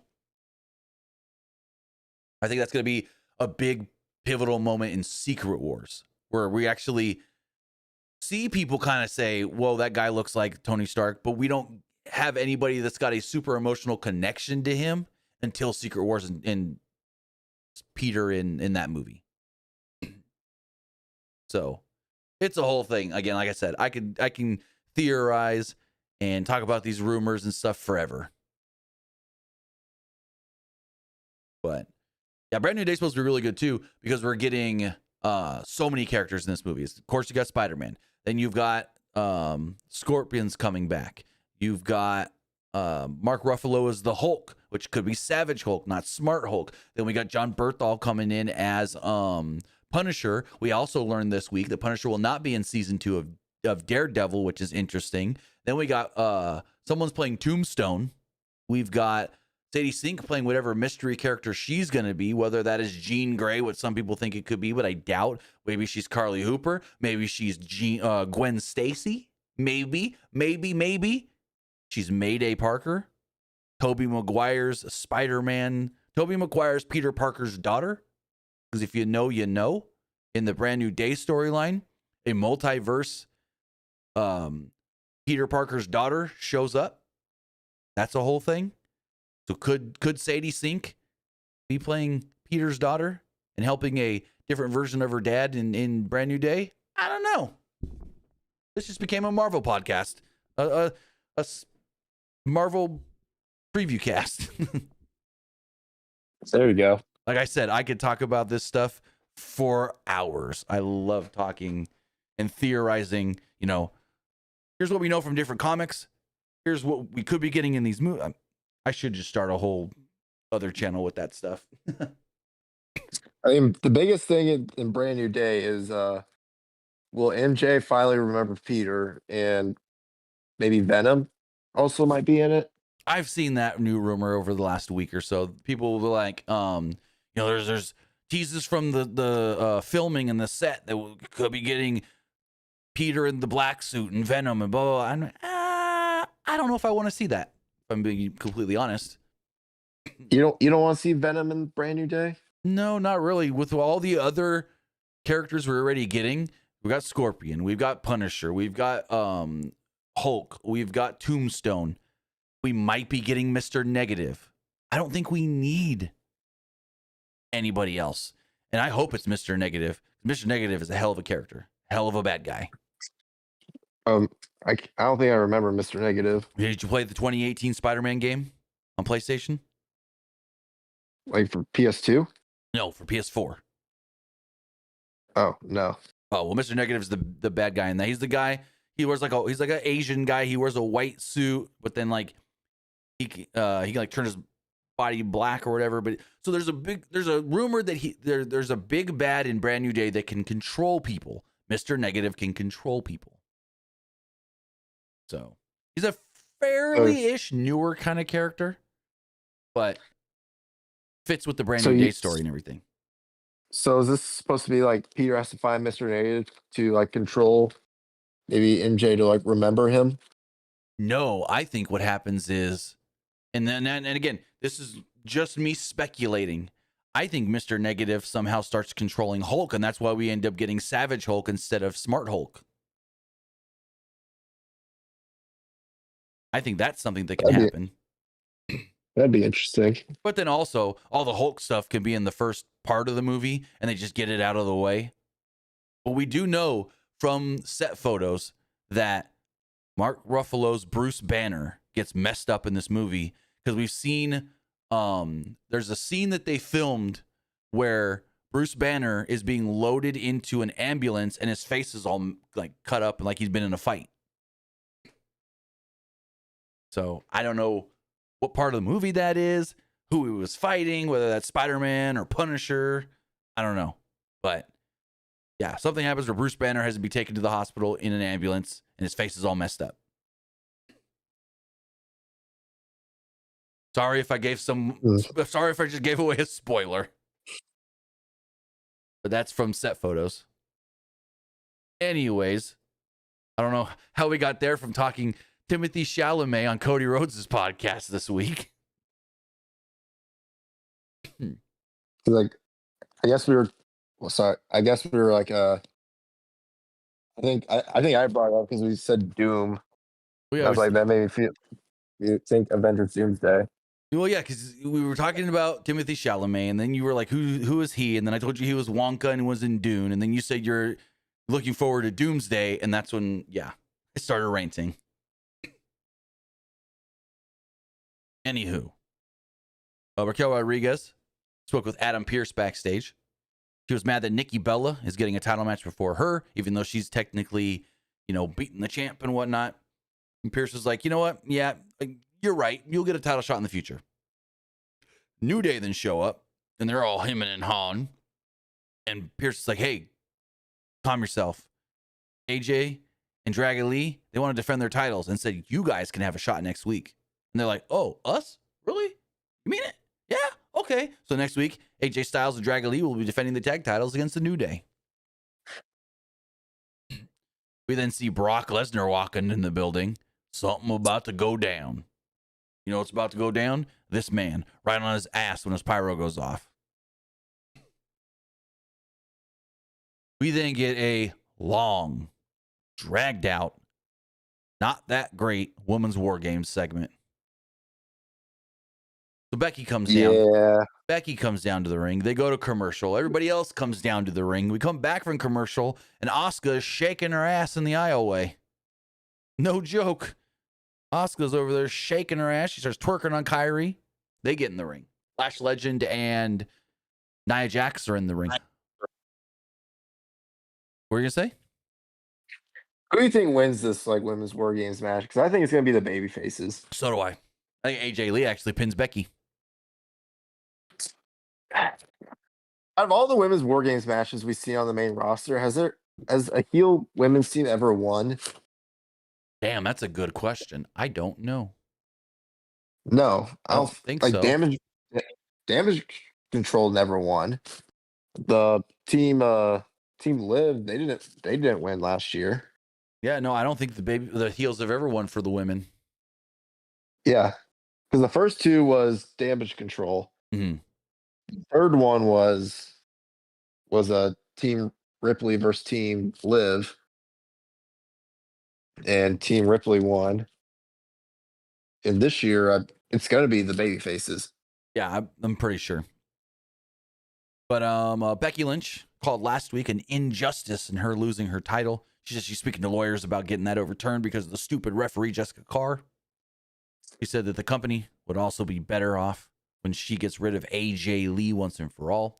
Lee made a mistake by coming back and costing her the Intercontinental Championship, but the biggest mistake is getting herself locked in a cage with Becky Lynch, where AJ basically says the exact same line back to Becky later. Lynch admitted she had her differences with her teammates.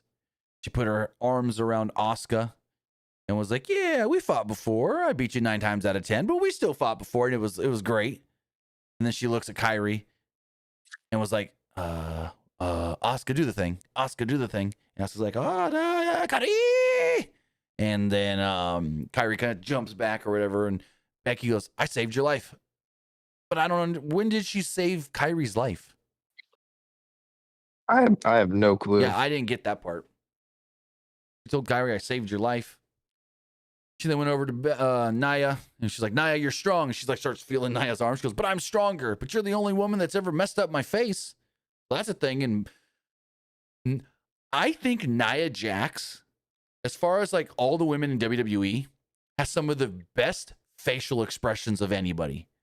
She's great at just using her face to react to things. Because like when Becky was like, you're very strong. And she's like, yeah, I really am. She goes, but not as strong as me. And she get that look on her face like, excuse me, what are you talking about? Like Nia has got really good facial expressions and reactions. I think that's one of Nia's strengths. Yeah, I agree with that one. So she's talking about, Nia broke her face, the only woman that's ever been able to hurt her like that. And then she says, then we got this one, this up and comer, Lash Legend. She said she's a new friend and a fine specimen of a woman. And holy crap, is Lash Legend strong. You see the way she was freaking like choke holding up Io like she was nothing? About 8 feet in the air. No, I did not see that. Yeah, when all the women were fighting at the end of this, she had Io in like a chokehold. You know how like Kali would grab people in a chokehold and then like pick them up and hold them up there? Yeah, I know what you're talking about. Yeah, she did it to Io like she was nothing and just held her for a while. Like it was nuts. Once Lash Legend gets better in the ring, which we've seen her get better and get better and get better, if she can, use that strength to her advantage in the right ways, it's gonna be nuts. Anyways, so Becky keeps going on and on. She's, I'm gonna make Lash Legend a star, and Nia's looking at her like, no, you're not. She already is, and I'm helping her. And then all of a sudden, Rhea's music hits. Rhea comes out. But then everyone's got to have their own entrance because Io's music hits. Then Io comes out. Then Charlotte's music hits. So Charlotte comes out. Then Alexa's music hits. And Alexa comes out. Finally, AJ Lee's music hits. So AJ comes out. I'm like, why do we need all these entrances?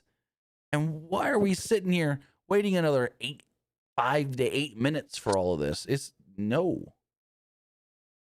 AJ Lee gets a mic and said, it's going to be fun because in War Games, I'm going to be locked in that cage and the old me gets to come out and run around and have fun.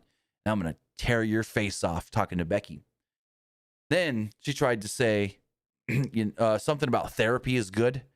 And then she waited for the crowd to chant because when she talked about therapy last time, the crowd started chanting for therapy, but it didn't work this time. Therapy is good. I'll say that. Right. Lee then knew that Lynch was just feeling insecure and afraid. And the whole time, AJ is cutting this promo. If you paid attention, Becky is actually standing behind Nia with a kind of scared look on her face. Like, Nia's going to protect me. I'm not going to mess with you right now. Nia's my shield. Lee said that she didn't need to run her mouth to lift herself up because she knew who the hell she was. She didn't need to bark like an angry little chihuahua. She says, I don't bark, I bite. Lee said that Lynch poured gasoline on a fire, and now she was locking herself in a cage with her. Lee would be free to do whatever she wanted to Becky, and she wasn't alone in wanting to hurt Becky Lynch and knock her off her little pedestal. She goes, ain't that right, Rhea? Rhea grabs the mic, doesn't say anything, clocks Nia right in the face with it, and they all start fighting. So they're all brawling around. This is when Lash Legend grabbed Io and just held her up there. At one point, the baby faces. So at one point, the heels were kind of in control, but then the baby faces were in control, and the heels took control again. And then Io climbs to the top rope and did a moonsault to the floor. Wiped everybody out. Lynch kind of ran away from all of this. She fought AJ a little bit in the ring, but then eventually ran off and she had that fear in her eye. Becky is scared. That's what we're supposed to see going into War Games, is that Becky is actually scared. Any thoughts? I mean, I don't know why. I don't know why Becky would be scared. Right. She was the one, she got the upper hand last Friday and chose to be in War Games. So I don't know why she's scared now. Yeah. A little weird. That part doesn't really make sense to me. So moving forward, we had another match in the Last Time Is Now tournament. Unfortunately, this match only went about 4 minutes and 20 seconds because Penta suffered a shoulder injury. So Solo Sikoa chucked Penta over the barricade and into the crowd, but he reemerged on the barricade and brought Solo down with a Hurricane Rana, but landed awkwardly on his shoulder. With landing awkwardly on the shoulder, medical staff came and checked on him. And, well, during the break, they said, nope, you're done. They called the match off. Solo was declared the winner. And according to, as we talked about earlier here on the show, according to Brian Alvarez, Penta wanted to complete the match. They're supposed to go about 12 minutes. Penta wanted to pop his shoulder back in and keep going. They told him no. So we don't know the severity of the injury. We don't know how bad it is and how long it's going to keep him out. But Penta was bad enough that he couldn't complete the match. So Solo will move on and face Gunther in the next round of the tournament. We basically already talked about this one, but do you have any other thoughts? I mean, I really thought Penta was gonna win So did I.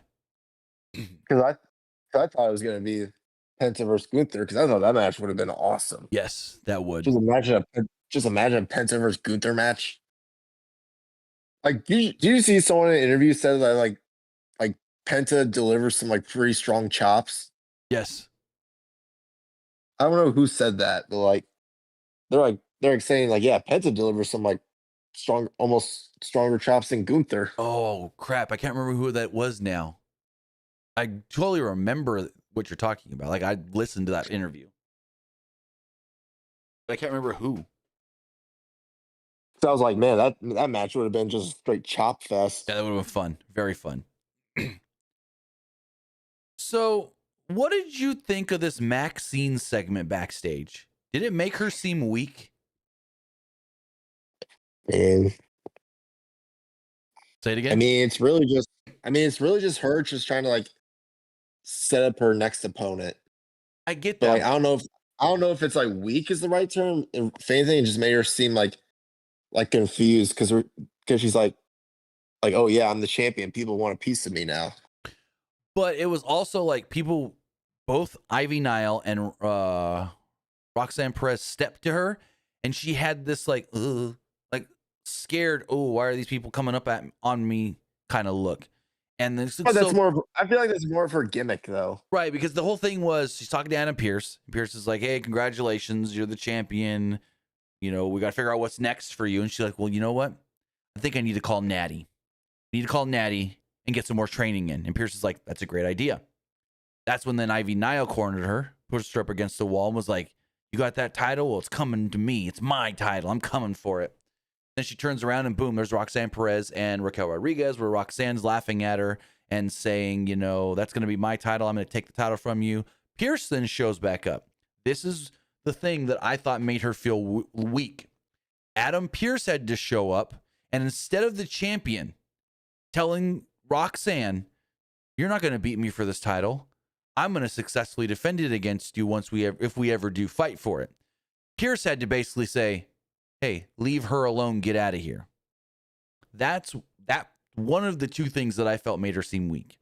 That, and then Pierce going, you know, you may want to call Natty right now. Like saying you need backup. Like you can't do this alone. You know what I mean? Yeah. That's why I was like, it a little bit made her seem a little weak. But I guess that's the thing. She's supposed to be the champ we don't think has a chance, and then I think she's gonna pull off a couple of, especially like against Ivy Nile, I think she's gonna pull off a couple like surprise title defenses. Unless they just have her lose to Roxanne just straight up. I mean, I wouldn't be against it. I mean, I could see her maybe having one or two successful defenses. Right. Like Ivy Nile one for sure. The Roxanne, do you remember R-Truth's last United States title reign? Vaguely. Like, it was like he lost the belt to Samoa Joe in like a fatal four-way match. Yep, I remember that. Like he beat Nakamura for the belt. But like that he did like these like this like open challenge as a joke. It was Andrade and Ray who answered it, and because he was trying to be like, I want to be like my childhood hero, John Cena, and do open challenges for my United States Championship. Yeah. And the first one he won was like a roll up pin. So I could see Maxine doing something like that for her first defense against Ivy Nile. Yep. Just like a quick roll up. And the second one, let's say they do Ivy Nile and Roxanne Perez, and they have Roxanne Perez win. Maybe. I mean, I wouldn't be against it. I think she needs at least one successful defense. Yeah, and that person would probably be Ivy Nile, just like off a quick roll up. Exactly. Maybe hit her with a crossbody and then keep her down or something. Right. So we get a Stephanie Vacure pre-tape video. Vacure said Nikki Bella was clever, but she wasn't as smart as she thought. Vacure knew all about Bella's history, but Bella didn't know about hers. If Bella was as smart as she pretended to be, she would know who she was messing with.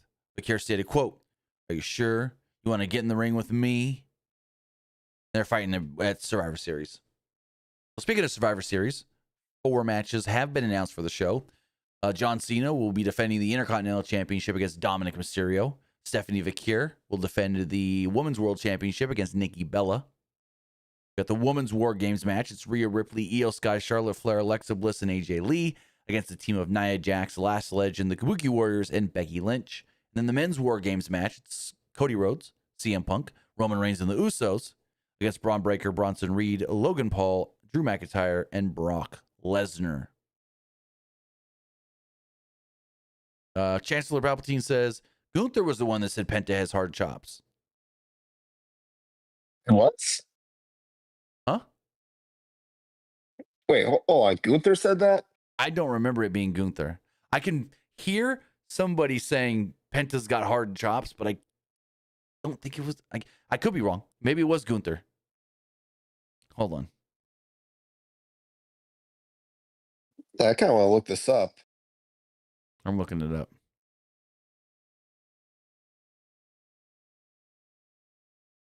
It was. Gunther said it to Chris Van Vliet. It was Gunther that said it? Gunther talks about receiving chops from Pentagon. It was before Penta was in WWE. Because, they fought in the Indies. Oh. When was Gunther? When did Gunther have an interview with Chris Van Vliet? I mean, this clip from the interview was posted a year ago. Oh, that was 2 years ago, actually. Well, the actual podcast. Together. Okay, yeah. Well, he reposted the clip of it talking about the Penta chops a year ago. So, yeah. Probably when Penta signed with WWE, I would assume. Well, no, this was well before Penta signed with WWE. If it was, because Penta only signed with WWE less than a year ago, at the beginning of this year. So, if the interview was a year ago, 2 years ago, then it was him talking about, people he's fought outside of WWE, then I guess. Weird, because I remember somebody saying Penta might have the hardest chops in wrestling or whatever, harder than Gunther, but I don't remember it being Gunther, but hey, whatever. If Gunther said, then it must be true. Right. Then we move on to our main event. And as this main event was getting started, AEW counter programs WWE. If you don't know, at 9 o'clock on the dot Central Time, so 10 Eastern, AEW went live on social media to announce all the competitors of the Continental Classic. We have 12 names. I'll read these names really quickly. We're not going to go over all of them here. But basically, AEW counter program WWE as the participants were coming out for the Raw main event. AEW went live to announce this. So, in the Gold League, we have Darby Allin, Pac, Kevin Knight, Speedball Mike Bailey, Kyle Fletcher, and Kazuchika Okada. The interesting things there is we're going to get another Darby Pac match. Now, the whole thing with Pac at Full Gear was he said, I want Darby in a straight up match with no shenanigans. Yet, Wheeler Yuta came out and helped him cheat. In this match, it's going to be the no shenanigans match because you're not allowed to have someone come out and help you cheat. Then the other interesting match here is we're going to get Kevin Knight versus Speedball Mike Bailey. We're going to have Jet Speed versus Jet Speed. That's crazy. Then over on the Blue League, we've got Konosuke Takeshita, John Moxley, Claudio Castagnoli, Orange Cassidy, Roderick Strong, and Mascara Dorada. Didn't expect that one. So another interesting thing there is Moxley's going to have to fight Claudio. Moxley and Claudio are going to have to fight in the Continental Classic. And then Orange Cassidy and Roderick Strong, who are technically both conglomeration, will have to fight each other as well. But you think Moxley and Claudio are just going to beat the crap out of each other?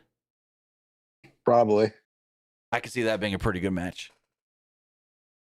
I mean, we've seen them fight each other before in WWE, but Right, but not as like stable mates and close friends, you know.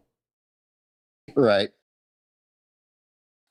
Man, Roderick Strong. Like ever since Adam Cole announced that he was taking a step back from wrestling, they're doing nothing with Strong. So the Roderick Strong's gimmick is, and I don't know how much you keep up with AEW. His gimmick is, I'm loyal to Kyle O'Reilly. Kyle O'Reilly is part of the conglomeration. So even though I don't want to be in the conglomeration, I'm kind of in the conglomeration. That's Roderick Strong's character right now. Oh, and they won't acknowledge he's married to Marina Shafir. Even though the conglomeration and the Death Riders were feuding. I mean, I feel like they should at least. I mean, I guess storyline purposes it makes sense, but Yeah. I mean, eventually they got to acknowledge it. So moving on to this main event of Raw, a pretty good tag team match. It was the Usos versus Drew McIntyre and Logan Paul. 90 seconds in, they go to break. The heels worked over Jay, and Logan knocked Jimmy off the apron before they could make the hot tag. McIntyre then chucked Jay over the announce desk, leading to a second break. Logan and McIntyre then held up Jay in a delayed vertical suplex, and they flexed with opposing arms. Jay then booted McIntyre and finally made the hot tag to Jimmy, who hit Logan with a enziguri before super kicking McIntyre off the apron. So they all keep fighting. Eventually, Bronson Reed and Braun Breaker come down to check on Logan Paul as he gets knocked down at one point, fighting on the outside. This is when then Cody and Punk make their way down to the ring to take out the Bronze. Everyone starts brawling. Jay wiped them all out with a big dive. Jimmy was too busy celebrating for some reason. I don't know why. What was Jimmy celebrating here? That Logan just all of a sudden out of nowhere rolls him up. Weep, 1, 2, 3, boom, pins him. Jimmy looked like a big old doofus. What are you fucking celebrating, guy? Your brother's dive? I don't know. But Jimmy gets himself pinned to the weak link. And Logan, who didn't want to be in the match, wins the match and gets the advantage for the heels at Survivor Series. Which, heels having the advantage in War Games is always the better route. What'd you think of this tag match? I mean, it was fine. Yeah, I mean, exactly. I can honestly see Team Heyman winning. I can see it. I can see the heels winning this. I mean, I don't want the heels to win. I want the babyface to win, but I can totally see the heels winning. Right. I mean, who gets the pin? What if it was Brock pinning Cody To set up Brock and Cody for the title? at the Rumble? Like, what if they did that? Because that's what I'm thinking. Can somebody on that heel team pin either Brock or pin either Cody or Punk to build to the next challenger? That's what I'm thinking. Oh, do you know what they could do? And this would piss Punk off. What if they did Brock pinning Punk? Then we get Brock versus Punk. Ooh, boy. Do you remember like Punk saying this in in an interview, like when he left WWE? I know where you're getting at. Go for it. So for those of you who don't know, like when Punk was talking about like his like close to like the end of his time in WWE, they did the storyline of him versus Brock. They did the best versus the beast thing to set the match at SummerSlam. And he was like talking to Vince and he's like, all right, Vince, who's winning this match? And he goes, Brock. And then he goes, okay, well, when's Brock going to be back? He's like, probably the Rumble. He's like, so why does this make sense that Brock is winning? Like he was like so against the idea of like Brock going over in that match. And he's like, all right, because like who's gonna be at Raw next night? He goes, you. He goes, and when's Brock gonna be back? Rumble. Like, he did Yep. not like Brock going over in that match at all. Nope. So the match ends. The heels kind of, the heels win. They get the advantage. Punk immediately attacks Logan. They brawl. Roman comes down to no music. He greeted Braun and Bronson in the aisle with Superman punches. Roman then hands out a Superman punch to Logan Paul and McIntyre. Babyfaces are standing tall in the ring. We get the thing on the screen. It says executive producers Lee Fitting and Paul Levesque. And we think the show is over. But there's one man we haven't seen, and we then hear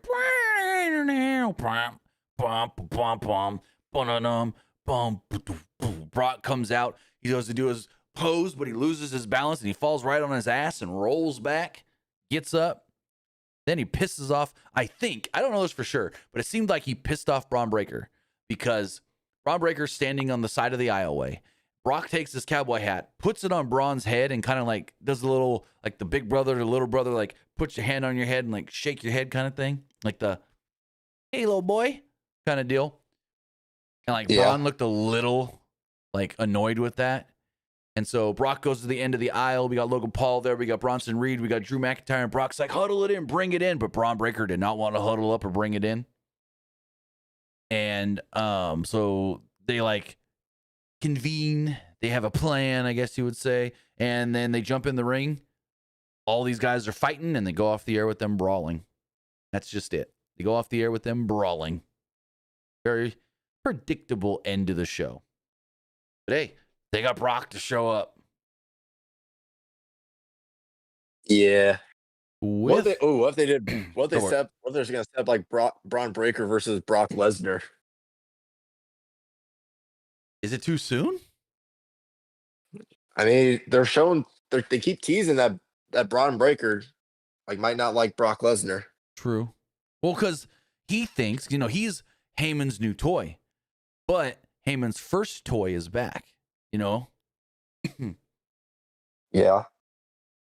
But with all of that, you know what Luke and I thought of this show. Now it's time to hear what you guys thought of the show as far as the polls do go. So as far as the Threads poll does go, 73% liked the show, 27% thought it was just all right, and nobody disliked it. Looking at the Twitter X poll, 86% liked the show, 13% didn't like it, and nobody thought it was just all right. Looking at the community poll, 82% liked the show, 11% thought it was just all right, and 7% didn't like it. And finally, looking at the live poll, why is that one not coming up? 84% liked the show, 16% thought it was just all right, and nobody disliked it. With that, Luke, it was great. It was awesome. It was fantastic having you back here, having you on the show. Gotta do it again sometime. Absolutely. It was fun being back. It was much needed to be back. After everything that I've been kind of going through this semester, it was honestly just fun being back. And I really appreciate you. Anytime. I appreciate all the people who keep asking Tim when I'm going to be back. That honestly meant the world to me. And I appreciate that you guys remembered me. Like, that honestly meant a lot. And I was just really glad to be back tonight. Yeah, Thank you guys. Like I told Luke, Luke hasn't been on the show since August? You've been gone since school started or whatever. And just about every week, or 3 out of the 4 weeks of a month, I get it's a Monday, where's Luke? It's a Monday, where's Luke? From at least one person, if not more, in the live chat. So, people like the co-hosts that I bring on. For a long time, we got the where's Nick? Because he was an established co-host. Then we brought on Luke, and Luke became an established co-host that people really liked hearing his opinions of. And there we go. People were like, hey, whoa, I'm used to Luke being on here. Where's Luke? So, yeah, gonna have to do it again for sure. But Luke, tell them where they can find you. You can find me over at Twitter X at Petke_21. And you can also find me over at Twitch at Young Grasshopper Luke. With that, have a great rest of your night, guys. Have a great rest of your week. Thanksgiving coming up on Thursday. Not sure what the schedule is going to fully look like this week. Probably just all the same. We'll do Dynamite on Wednesday. We'll do our Spider-Man stream. Then, I don't know, maybe do a special Thursday night stream. It depends on what I'm doing with the family. And then we'll do SmackDown on Friday, even though it's a pre-taped show. And then we'll go from there. We got Survivor Series on Saturday. So with that, guys, have a great rest of your night. Have a great rest of your week. Happy Thanksgiving if you don't show back up for the Wednesday stream. and we'll see you next time. Have a good one, guys.